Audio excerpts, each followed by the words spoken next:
হাদিস অনুযায়ী কোন দিনটি সর্বোত্তম? শুক্রবার। কিয়ামত সংঘটিত হয় কোন দিনে? শুক্রবারে। যে ব্যক্তি জুম্মার দিনে গোসল, মেসওয়াক ও সুগন্ধি ব্যবহার করে তার কি ফজিলত? 2 জুমার মধ্যবর্তী গুনাহ মাফ। জুম্মার খুতবা কয়টি হওয়া সুন্নত? 2টি। কোন দিনে আদম আলাইহিস সালাম সৃষ্টি হয়েছেন? শুক্রবারে। জুম্মার দিনকে মুসলিমদের জন্য কি বলা হয়? উৎসবের দিন। হাদিস অনুযায়ী জুম্মার দিনে ফেরেশতারা কি করেন? মসজিদের দরজায় দাঁড়িয়ে থাকে। টানা 3টি জুম্মার নামাজ ইচ্ছাকৃতভাবে ছেড়ে দিলে কি হয়? অন্তরে মোহর মেরে দেওয়া হয়। আল্লাহ সর্বপ্রথম কি সৃষ্টি করেন? কলম। কোরআনের কোন সূরাকে হাবিব সূরা বলা হয়? সূরা ইয়াসিন। কোরআনের কোন আয়াতকে আয়াতুল কুরসি বলা হয়? সূরা আল বাকারা। কোন সূরায় আল্লাহ শপথ দিয়ে শুরু করেছেন? সূরা আল শাম। কোরআনের কোন সূরাকে আযাব সূরা বলা হয়? সূরা ইয়াসিন। বিশ্বের কোন দেশে শিক্ষার হার সবচেয়ে কম? নাইজার। বিশ্বের কোন দেশে শিক্ষার হার সবচেয়ে বেশি? উত্তর কোরিয়া। পৃথিবীর কোন দেশে সবচেয়ে বেশি ধান উৎপাদন হয়? চীন। হাদিসে কোন জায়গাকে শয়তানের আড্ডাস্থল বলা হয়েছে? বাজার। বিশ্বের কোন দেশে পুরুষের তুলনায় নারীর সংখ্যা বেশি?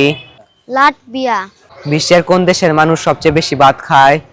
বাংলাদেশ। পৃথিবীর কোন দেশের মানুষ সবচেয়ে কম ভাত খায়? যুক্তরাষ্ট্র। বিশ্বের কোন দেশের মানুষ সবচেয়ে কম ঘুমায়? জাপান।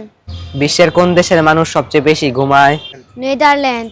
কোন নবীর উপর তাওরাত কিতাব নাজিল হয়েছিল? হযরত মুসা আলাইহি ওয়াসাল্লামের উপর। কোন নবীর উপর জাবুর কিতাব নাজিল হয়েছিল? হযরত দাউদ আলাইহি ওয়াসাল্লামের উপর।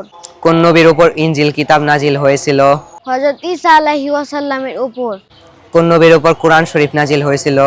হযরত মুহাম্মদ সাল্লাল্লাহু আলাইহি ওয়াসাল্লামের উপর। কাবা শরীফের আরেক নাম কি? বাইতুল্লাহ। কাবা শরীফ কতবার পুনর্নির্মাণ করা হয়েছে? প্রায় 12 বার। কাবার দরজা কোন ধাতু দিয়ে তৈরি? খাঁটি স্বর্ণ দিয়ে। হযরত ইয়াকুব আলাইহিস সালাম পেশায় কি ছিলেন? রাখালের কাজ করতেন। হযরত নূহ আলাইহিস সালাম পেশায় কি ছিলেন? কাঠ মিস্ত্রির কাজ করতেন। হযরত মুহাম্মদ সাল্লাল্লাহু আলাইহি সাল্লাম পেশায় কি ছিলেন? শৈশবে রাখালের কাজ করেছেন। দাবা খেলা প্রথম কোন দেশে আবিষ্কৃত হয়? ভারত। তাস খেলা প্রথম কোন দেশে আবিষ্কৃত হয়? চীন। ফুটবল খেলা প্রথম কোন দেশে আবিষ্কৃত হয়? ইংল্যান্ড। ক্রিকেট খেলা প্রথম কোন দেশে আবিষ্কৃত হয়? ইংল্যান্ড। হাই প্রেসার হলে নিয়মিত কি খাওয়া উচিত? ডাব, কলা, মিষ্টি আলু, তেঁতুল। লো প্রেসার হলে নিয়মিত কি খাওয়া উচিত? ডিম, মাংস, লবণ। শরীর ক্লান্ত হলে নিয়মিত কি খাওয়া উচিত? ডিম, কলা, বাদাম ও দুধ।